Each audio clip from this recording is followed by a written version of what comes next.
Est-ce que tu as des nouveaux ce soir qui embarquent? Est-ce que tu fais des changements? Non, les mêmes gars.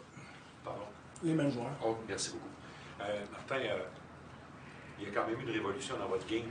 Il y a plusieurs années, les défenseurs qui vont dans l'attaque. Il y en a eu dans les années 90 quand tu as joué aussi, mais on dirait qu'il y a eu ça. 2000.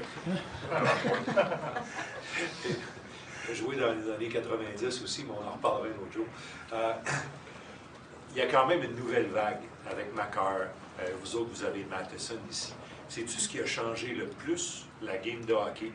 Ces défenseurs-là qui sont capables de voler sa glace et partir en attaque. Ouais, je pense que tu en avais dans ce temps-là aussi, des Paul Coffey puis tout. Moi, la position qui a évolué le plus, c'est des nets. Les gardiens. Puis au niveau de ces défenseurs-là, ça vous donne quand même, au niveau stratégique, des possibilités d'attaque quand même plus importantes. Oui, je pense que c'est la norme dans toutes les équipes. Le style de jeu aujourd'hui, il est plus...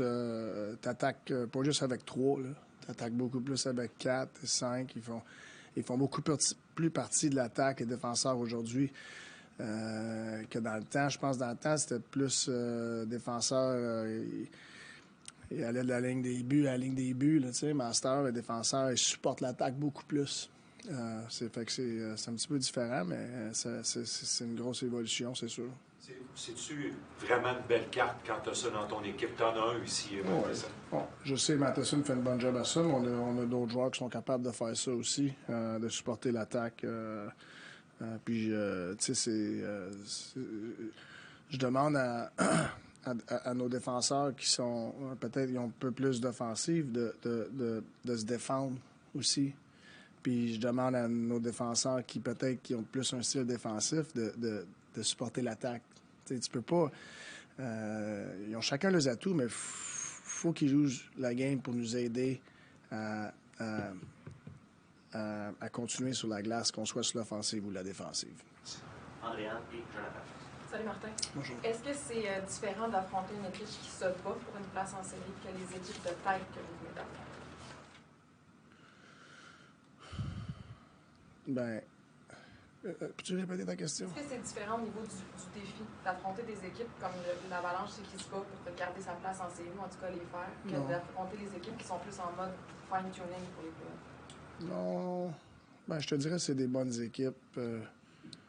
On le voit pas comme ça. Tu sais, Colorado, là, peut-être qu'on a l'air qu'ils se battent dans les séries. C'est une bonne équipe. Ils ont gagné la Coupe, tout. Fait que je pense qu'on se prépare pareil comme on a joué contre New Jersey, Caroline, New York. C'est des bonnes équipes. Fait que je pense pas que...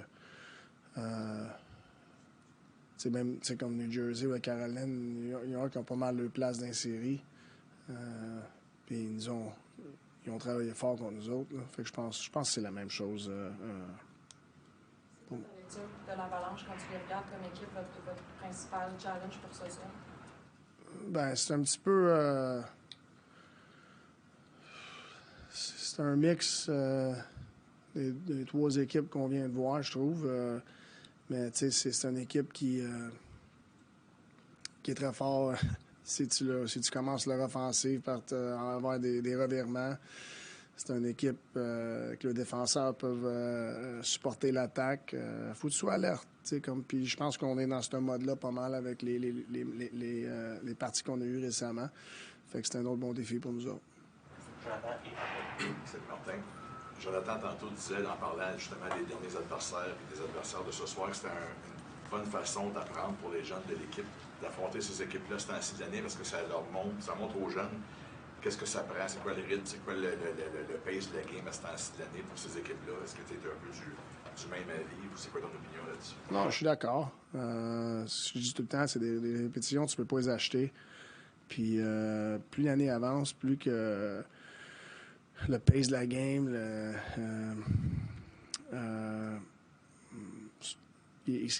c'est rapide, c'est plus intense, plus ça te rapporte des séries comme ça pour certaines équipes. Fait que non, c'est des répétitions que tu peux pas acheter, puis c'est le fun d'avoir. Moi, je suis content qu'on a cette cédule-là, là, parce que on voit vraiment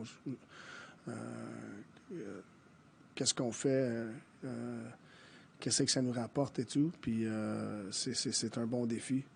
Puis c'est à chaque match que tu arrives, que tu aies gagné ou perdu, tu recommences. Puis je trouve qu'on fait une bonne job. Marvin, Mackenzie, et Stuttgart. Just wanted to get your thinking behind just switching up Nick and putting him with Gurianov and like. Yeah, I mean, I'm just, I'm not switching much in our lineup. I'm just switching the two centers, and it's not because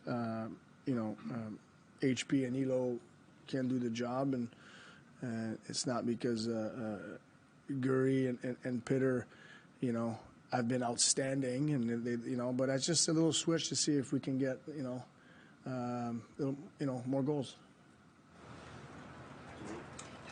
Marty, how would you evaluate the tandem with Harvey Pinard and Suzuki so far in the second half here? How do I evaluate it? They've been steady, they in terms of, the work. I mean, obviously Suzy plays a lot of minutes, plays in every situation. HP is just so many details in this game. They play against top opponents all the time because I match usually Suzy with, what I think is, the best line on the other side. So it's a tough task, and but they've done well, and tonight we'll see what the switch does to the lineup. We'll take a few more. Stu, Marc-Antoine, et Simon.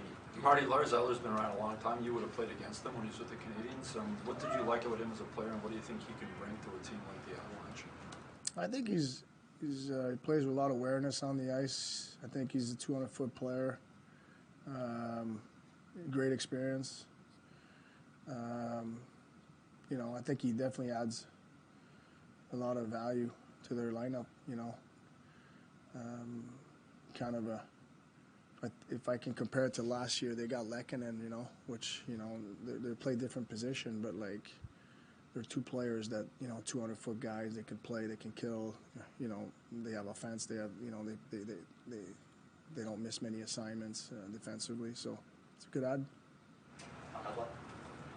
Au sujet de Mike Matheson, on connaît ses principaux atouts, mais est-ce que y a-t-il un détail dans sa game que tu constates que ce soit l'année passée quand il n'était pas avec l'équipe ou quand il était blessé cette année qui manque à l'équipe et que ce gars-là en particulier est en mesure d'apporter à l'équipe?